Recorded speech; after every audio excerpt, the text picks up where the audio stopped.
Please raise your hand if you've ever tried chitlins. By show of hands. If you've ever tried chitlins and then put on deodorant.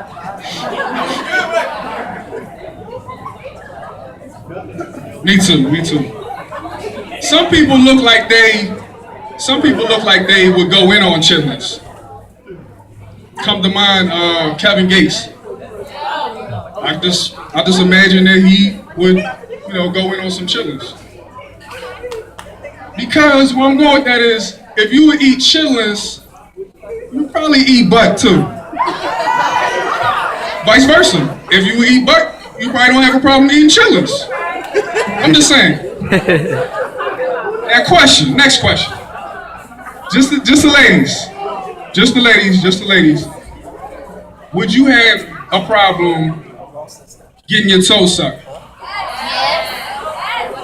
You want your toes sucked? No?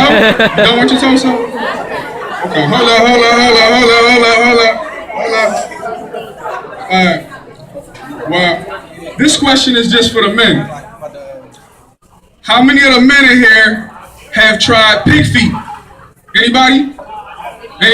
One. Nobody else tried pig feet? Men? No pig feet? Nobody tried pig feet? I was trying to be a matchmaker in here. I figure if the dudes that eat pig feet anyway, they probably don't have any trouble sucking toes. And, the women that want their toes sucked could go from there. So anyway, thank me later.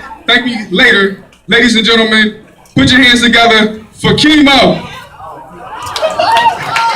Appreciate it. First of all, before I even start, shout out Jalen and Aaron for even bringing me out here. Yeah. Before I even start, can we get like a moment of silence? Two of them. For my man Cezanne, his grandfather, you just buried him recently, and that's hard. So for him to even come up here and tell a joke to try to make y'all laugh when he crying on the inside, that mean the world for me. And another one for my sister baby daddy, who was killed by that 76-year-old man in Macomb County. We wasn't the closest, but he was still the father of my sister's 2 kids. So let's give him a minute. I appreciate y'all.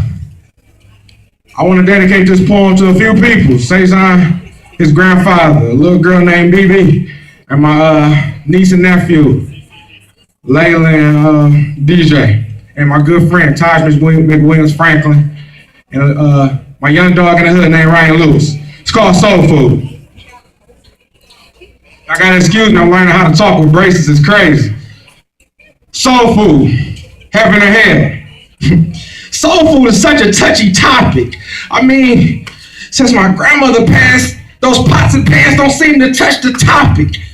If I get lost, just let me. Just let me. Please.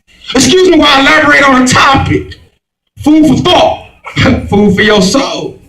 A slice of my pain. The devil's pie with some of God's toppings. Who dare be a chef so bold? Lord, please save me from myself. Does anyone care to try and stop me? Very well.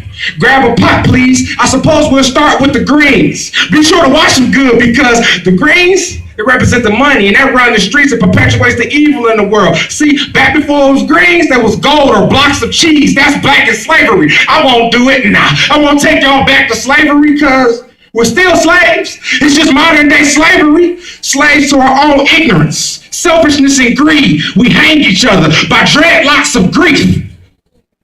Yeah, we hang each other by dreadlocks of grief. There's no need for them to hang us from a tree. There's no need for them to hang us from a tree. The ignorant, you gotta be ignorant and a scoundrel mentality to be real. Got a generation of African Americans starving at the dinner table while being milked for their sound at the Grammys. Granny kept us fed. Food for our soul and food for our heads. Food for thought before entering the bed. I mean, pondering on the day's meals while contemplating the lives we led. We didn't have Sunday dinners, because every day we needed to be fed. My mother worked her finger to the bone just so we could get fed. I mean, boss, what's your favorite food? Is it greens? How about yours? Macaroni and cheese? Fried fish? Ah, I can smell it. The love in the air when good food is shared, although that last biscuit is like a fumbled football. You can't just call it in the air. The tales of a player, true to the very texture of his hair. I'm starving, y'all. Although I appear physically fit and well-fed and fair, I'm starving. The love just isn't there. I mean, cakes and pies, biscuits that rise, cornbread, chicken noodle soup with the whole drumstick, spaghetti and chili. Man, them chillins is filthy. But her fried chicken was heavenly. Man, her yams were silky. Hard-head cheese, man, that stuff is filthy, but her stuffed bell peppers almost peeled me out my bones. Her granny's banana pudding was like a handful of gold. Taking in spoonfuls of gold truly enriched my soul. And at times of loneliness and despair, it helped me to grow and glow despite the darkness. You can't talk about soul food without discussing the dark shit. Fast food and ready-to-eat meals had me dehydrated and famished, basically ready to be killed. Basically ready to be killed. Rest in peace, Grandma. Chase thrills, feel ill, blow bills, pack steel. Chase thrill, yeah, skip meals, yeah, dog, it gets real. Blinded temporarily was I when the devil first offered me a slice of that sweet sadistic pie. I mean, my grandma had just died. I had tears and blood in my eyes. Never witnessed a moment when only my soul could cry. I never witnessed a moment when only my soul could cry. Weeding chicks, women and weed, invading the law, busting them peas, living like an outlaw on these devilish streets. I mean, I never stopped to take 1 second to think, man, I need something to eat. Out of all the pies my grandma made, and out of all the cakes my mama baked, they couldn't prepare me for poontang pie. And that bittersweet taste, thick below the waist with the sassiest face. I mean, yeah. Oh, back to the taste. See, pimping runs in my blood, perhaps to some degree on both sides, and hustling runs on both sides, and if it comes down to it, bye, nigga. Yeah. I mean, all that fast food had me trying to get rich fast. Oh, you scheming? Well, what's your plan to get cash? She got a boyfriend, so what? I'm just after that.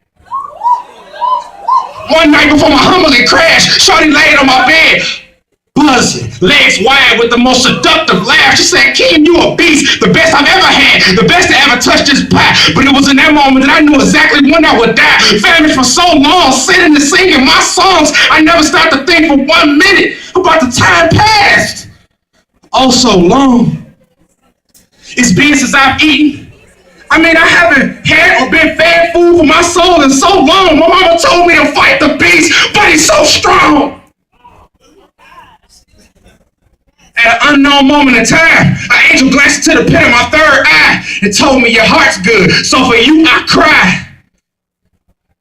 But here's some of God's toppings, since you chose to have the devil's pie. I looked and cried, emptying the well of my eyes.